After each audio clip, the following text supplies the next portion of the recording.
fête couronnée, exhortation à la mobilisation des filles et fils pour la promotion de la culture Lokpa et appréciation de la réforme de la chefferie traditionnelle au Bénin, un sujet très actuel.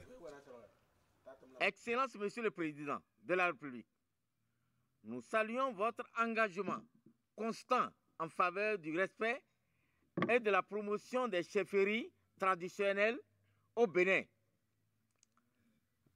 La récente loi sur la reconnaissance des chefferies traditionnelles est un grand pas en avant pour le pays. Cependant, nous portons aujourd'hui une requête légitime, celle de voir la chefferie Lokpa pleinement reconnue dans toutes ses dimensions, dans les mécanismes officiels de reconnaissance, de valorisation des chefferies du Bénin. Une rencontre de 24 heures clôturée par la mise en place d'un bureau des rois de l'ère culturelle Lokpa. Sa Majesté Adamou Bintoufei est le président de ce creuset de 19 membres, chargé de porter la voix de cette communauté.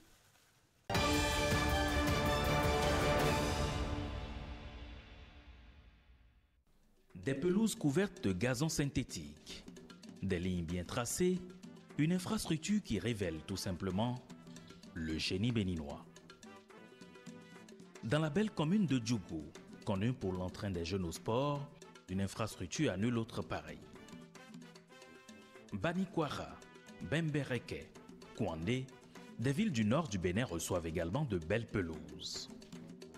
Dans cette commune qui fait frontière avec le Niger, la ville de Malanville peut désormais se réjouir d'abriter aussi un stade omnisport qui va voir défiler sur ses installations construites, selon les normes internationales, des jeunes très enthousiastes.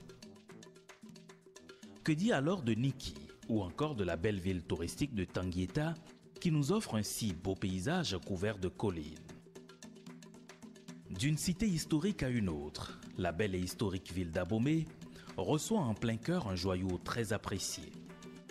À quelques kilomètres, Kové, la terre de Zéché déjà auréolée d'infrastructures routières comme cette belle voie bien tracée traversant Banamé, reçoit aussi un stade aux normes internationales. Tofo, Savalou et Ouessé peuvent aussi se réjouir et jubiler. Les stades d'Aplahoué, de Commun, de Diakotomé, de Dobo et de Grand Popo vont abriter désormais des compétitions. À Djoum, Avran, Kouketou, Ouida et Pobé reçoivent aussi des aires de jeu si bien construites. Le drapeau béninois va davantage flotter au cours des grands rendez-vous sportifs internationaux. Aujourd'hui, les gens ne peuvent pas voir l'importance de ce que le chef de l'État fait. Ça fait grandir la commune et ça nous permet de développer plusieurs activités sportives.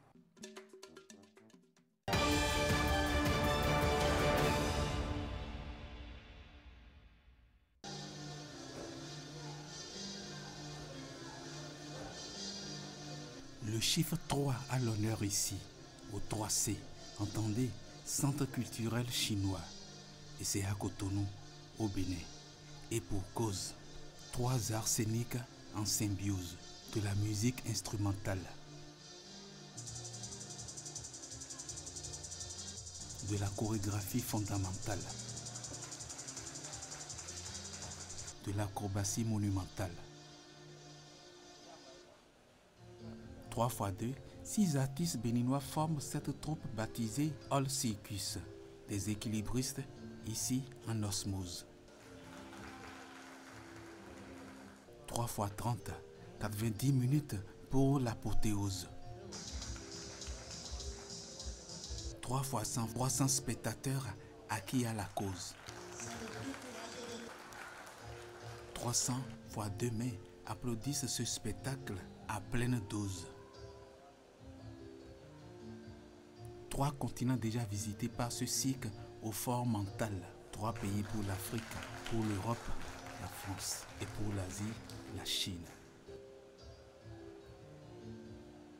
3 objectifs visés pour cette soirée brillante telle du cristal. 1. Célébrer ce nouvel an chinois, l'année du serpent, avec des contorsions de serpents non venimeux tels le crotal, 2. Sélectionner la fête du printemps chinois comme inclusive, sans aucun rejet racial et brutal. 3. Sécuriser les relations sino-béninoises pour les rendre plus fiables, plus viables et plus vitales. All Circus, un cirque admiré comme on admire pour les fleurs, les pétales.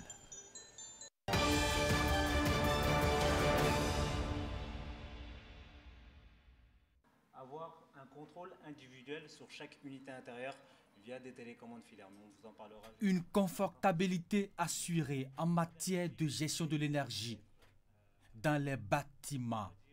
Fox Cooling et son partenaire Daikin, une référence dans la climatisation depuis plusieurs décennies, viennent exposer aux spécialistes bâtiments et du froid ces nouvelles trouvailles technologiques pour une meilleure économie énergétique.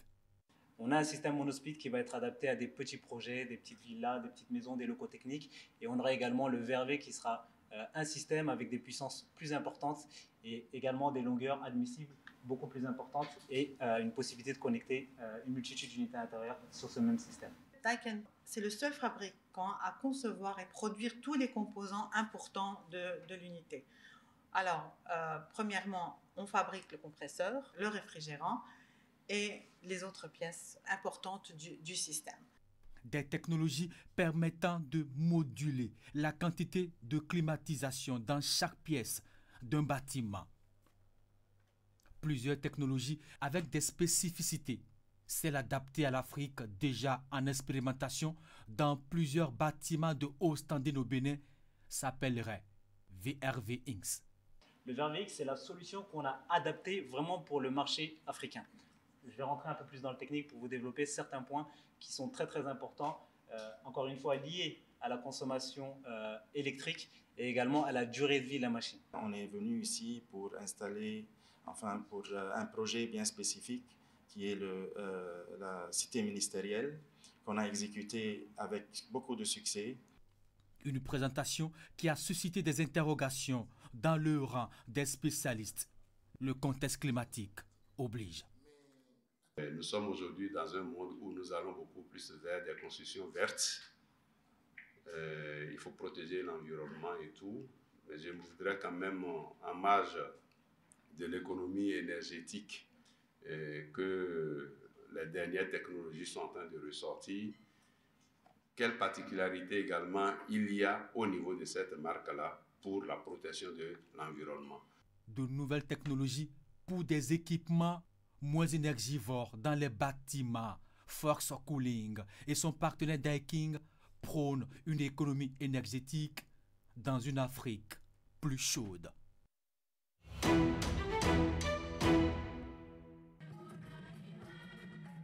Zenan, c'est le nouveau moyen de transport qui fait son entrée dans les communes d'Abomey et de Boikon. Ces moyens roulants mis en circulation viennent révolutionner le transport urbain des personnes et des biens. Une initiative pour accompagner les différents projets structurants du gouvernement. Ces moyens roulants dénommés Zenan vont permettre non seulement aux populations de circuler librement, même sans casque. Nos têtes couronnées, nos dignitaires, sages et notables pourront se déplacer en toute sécurité. Nos DA à Vodouta ne craindront plus rien pour se rendre aux différents lieux de culte et autres cérémonies. Notre manière de témoigner notre gratitude au président de la République, M. Patrice Talon, pour le vaste projet d'asphaltage de routes modernes. Quelle autre solution trouver quand on rencontre dans la ville la cité historique d'Abomey, qui est une terre phare du tourisme, des touristes sur une moto à 3. Zenan est une solution parfaite. Zenan est donc cette parfaite solution qui va désormais permettre à la population du zoo de se déplacer en toute sécurité. Nous allons accompagner cette initiative. Quand je dis nous, ce n'est pas seulement le maire de Boikon que je suis, mais c'est les 9 maires du département du Zoo. Nous allons accompagner cela afin que le bébé grandisse à une vitesse grand V. Alors, chère population, je vous invite donc à emprunter ce moyen qui est plus approprié pour votre sécurité. Et ceux qui ne veulent pas porter de casque, c'est le moment plus approprié pour eux donc, de profiter de cette occasion. Avec Zenan, les habitudes changent en matière de transport en commun dans le département du Zou. Une flotte de 100 tricycles taxis seront mises en circulation pour la première phase du projet Zenan. Mais avant, 12 tricycles taxis ont été réceptionnés.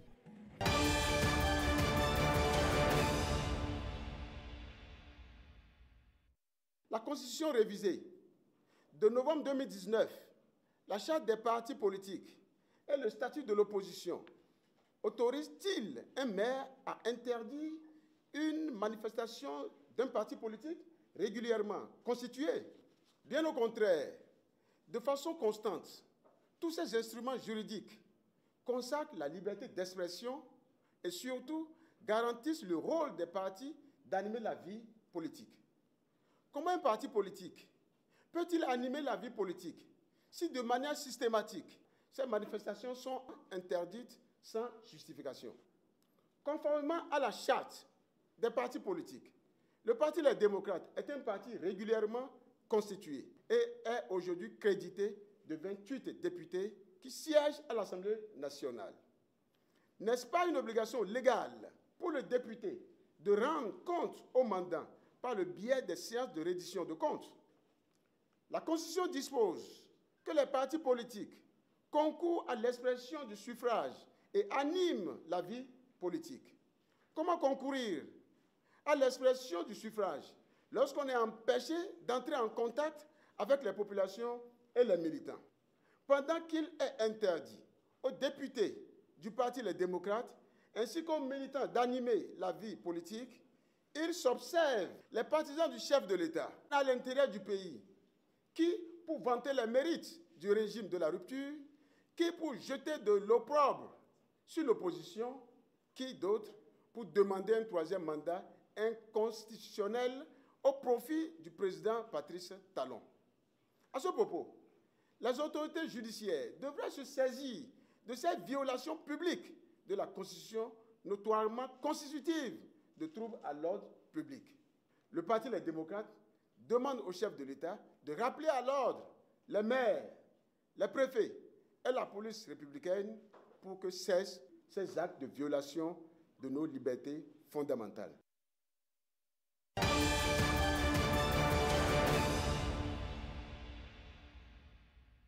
Vu que nous allons tous travailler et que nos enfants également vont à l'école, quand nous, parents, nous rentrons à la maison le soir, nous devons pouvoir appeler nos enfants pour leur demander ce qu'ils ont fait de leur journée, comment a été la journée, qu'est-ce qu'ils ont appris de nouveau, qu'est-ce qu'ils ont découvert de nouveau.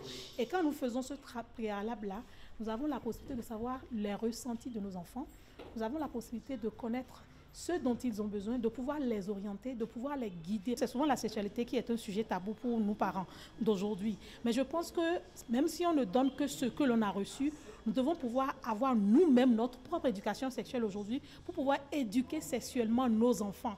Si nous ne le faisons pas, si nous mettons les tabous et autres dedans, nous allons passer à côté de l'éducation de nos enfants. Nos enfants vont aller dans n'importe quelle dérive et nous ne pouvons pas récupérer. Parce que quand un enfant fait une bêtise, le nom de la famille porte loin et vous-même, parents, vous êtes éclaboussés. Donc oui, il faut obligatoirement parler de tout et montrer même que vous n'êtes pas expert, que vous êtes parent, mais vous êtes vulnérable. Quitte à ce que des fois même vos enfants vous conseillent. Parce que oui, les enfants aujourd'hui sont plus intelligents que nous et donc ils ont certaines informations que nous n'avons pas. Et l'enfant aura du plaisir à partager ce qu'il aura entendu autour de lui avec vous, quitte à ce que vous, en tant que vous lui dites, oui, ce que tu as entendu, c'est vrai, mais pour que tu puisses te protéger, ne fais pas ci, ne fais pas cela. Tu pourras aussi bien jouer ton rôle de parent. Donc, pas de sujet tabou, on parle de tout. Et puisqu'on sait aujourd'hui qu'il y a des canaux digitaux qui rendent plus accro nos enfants, où tout le monde a envie de s'afficher, il faut pouvoir expliquer aux enfants que quand vous mettez votre image sur un canal digital, c'est que vous vous exposez. Et si vous vous exposez, on peut prendre votre image pour faire n'importe quoi.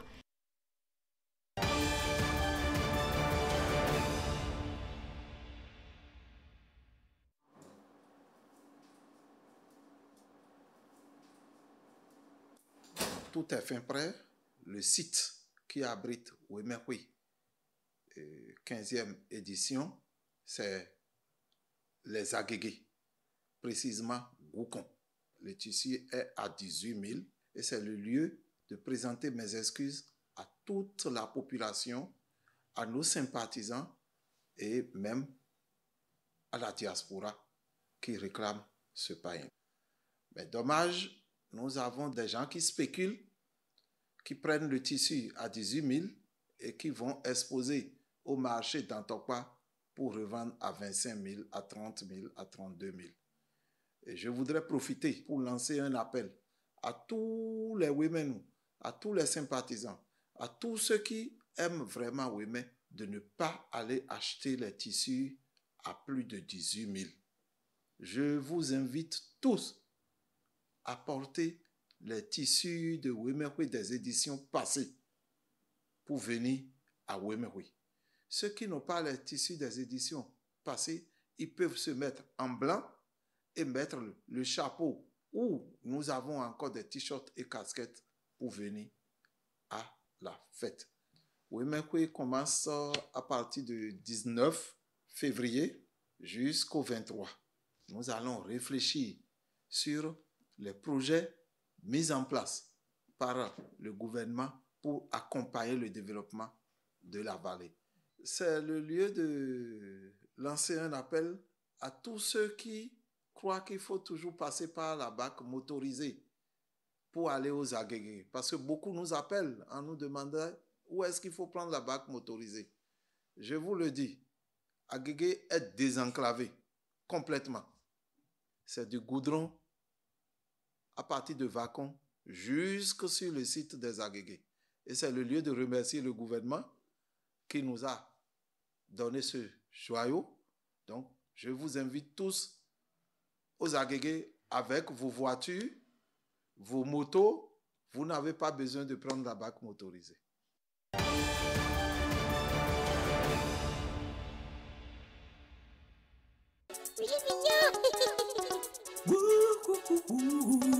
La triste nouvelle a affecté les internautes.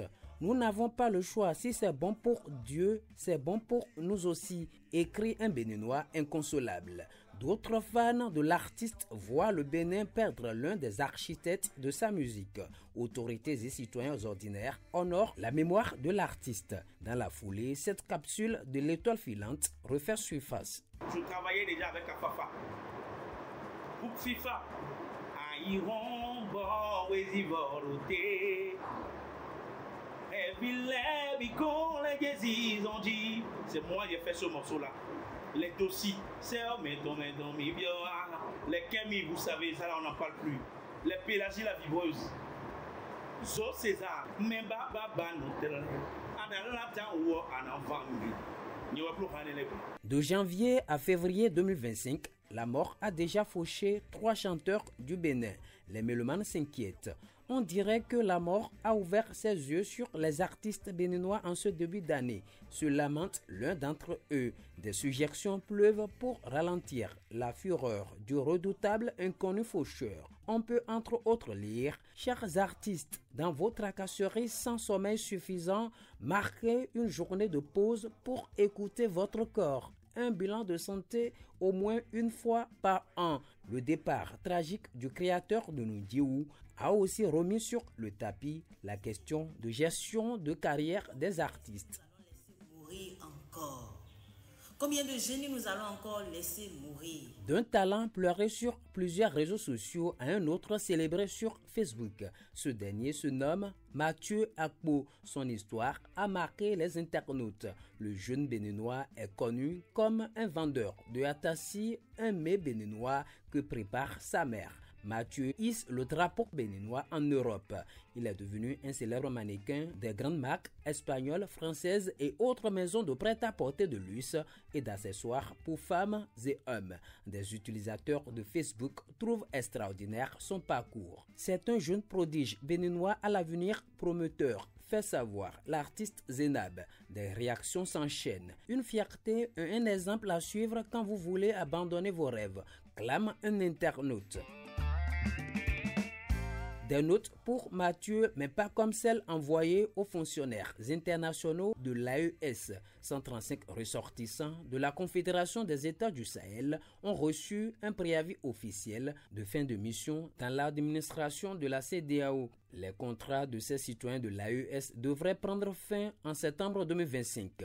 Sur Facebook, l'annonce a suscité des réactions. Tous les peuples révolutionnaires du Grand Sahel sont fiers de ces 135 fonctionnaires, affiche l'un des concitoyens des concernés. Du bluff, pas la peine de voiler ses regrets, d'autres sont directs. L'honneur est où ici? Des gens vont au chômage, réagit-on en commentaire. Un autre se vide. Vous venez de renvoyer 135 chefs de famille au chômage pendant que certains profitent de la sortie de la CEDEAO. L'ancien premier ministre malien Choguel Maïga apaise.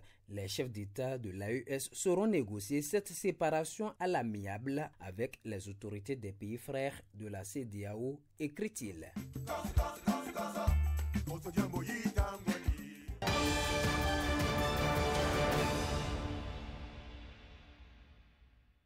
Cotonou, capitale économique du Bénin, en pleine chaussée, s'observe par endroits des trous pas comme les autres. Je pense que c'est pas trop bien, c'est pas trop adéquat pour la population. Ils délangent les véhicules, les gros camions et les motos aussi. Ce caniveau laissé ouvert présente beaucoup de risques. Ce sont des exutoires d'eau dotés à l'origine de couverts en acier. Normalement, on doit le protéger. Nous demandons souvent aux usagers de faire très attention parce que c'est vrai, nos rues ne sont pas éclairées comme cela devrait l'être et ces endroits-là ne sont pas parfois remarqués par les usagers de la voie et c'est ce qui crée les accidents. Doit-on parler d'ouvrages laissés sans protection? En tout cas, cette ouverture constatée est due à l'insouciance ou à la recherche de gains faciles de quelques personnes. Ceux qui volent ces couverts sont des ennemis de la patrie.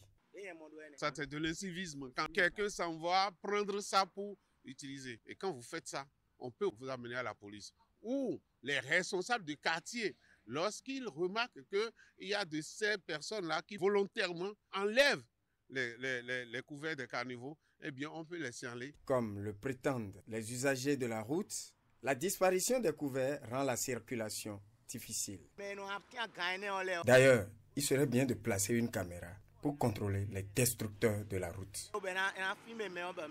Il y a les tests qui prévoient que lorsque vous créez de dommages à la route, vous êtes responsable et vous devez indemniser. Et donc, ces personnes, si on les surprend, c'est qu'on va les amener à réparer la route et à essayer d'éviter de créer des dommages. Mais ce à quoi nous appelons, c'est qu'il n'est pas bien que la route, qu'on dépend des milliards pour construire, que nous-mêmes, nous prenons notre main pour encore détruire ces routes-là, parce qu'en réalité, c'est notre impôt, c'est de l'argent de nous tous, et si cet argent-là restait, l'État pouvait aller faire autre chose avec que d'être en train de faire l'entretien des routes pour des routes qui n'ont pas encore atteint l'âge de dégradation. Ces trous béants en pleine chaussée constituent de potentielles menaces pour les usagers de la route.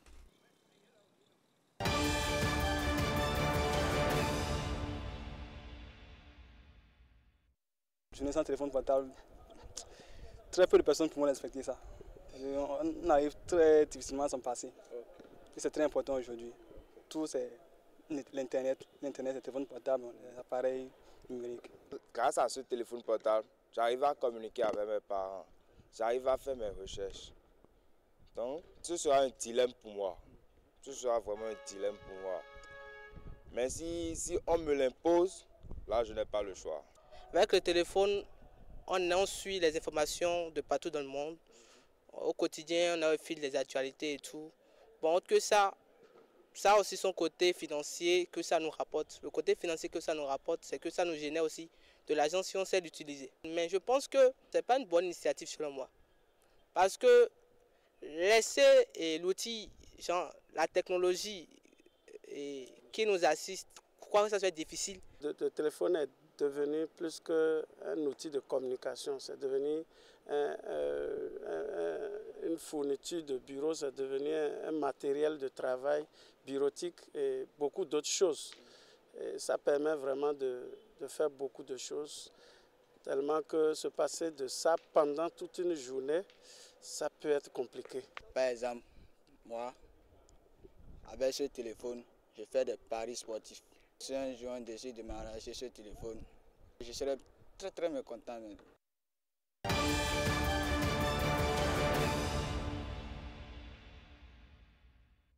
C'est avec beaucoup de plaisir que je voudrais vous confier aux prochaines journées annuelles du Club des dirigeants des banques et établissements de crédit en Afrique, qui est un événement d'envergure continentale que le FAGAS aura le privilège d'accueillir et de l'organiser du 13 au 15 février 2025 à l'hôtel Sofitel de Cotonou, ici au Bénin. Cette rencontre de très haut niveau s'articule autour du thème central qui est naviguer vers l'avenir.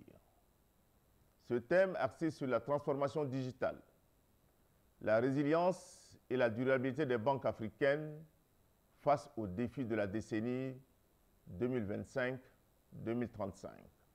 Cette rencontre sera aussi l'occasion pour nous, dirigeants des institutions bancaires et financières africains, d'explorer des stratégies innovantes pour accélérer notre transformation digitale, de partager les meilleures pratiques en matière de gestion des risques et d'accès au financement, ainsi que de forger ensemble une vision commune pour un secteur bancaire africain résilient, innovant et durable à l'horizon 2035. Je voudrais inviter chaleureusement tous les premiers responsables des banques africaines, des établissements de crédit, des compagnies d'assurance, des fonds de garantie, des marchés financiers, ainsi que les représentants des banques centrales et les organes de régulation à se joindre à nous pour cet événement capital.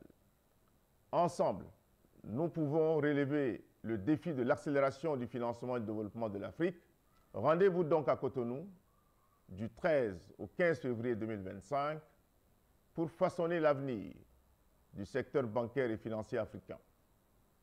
Votre participation est cruciale pour construire un écosystème financier robuste, innovant et durable, capable de propulser le développement de notre continent.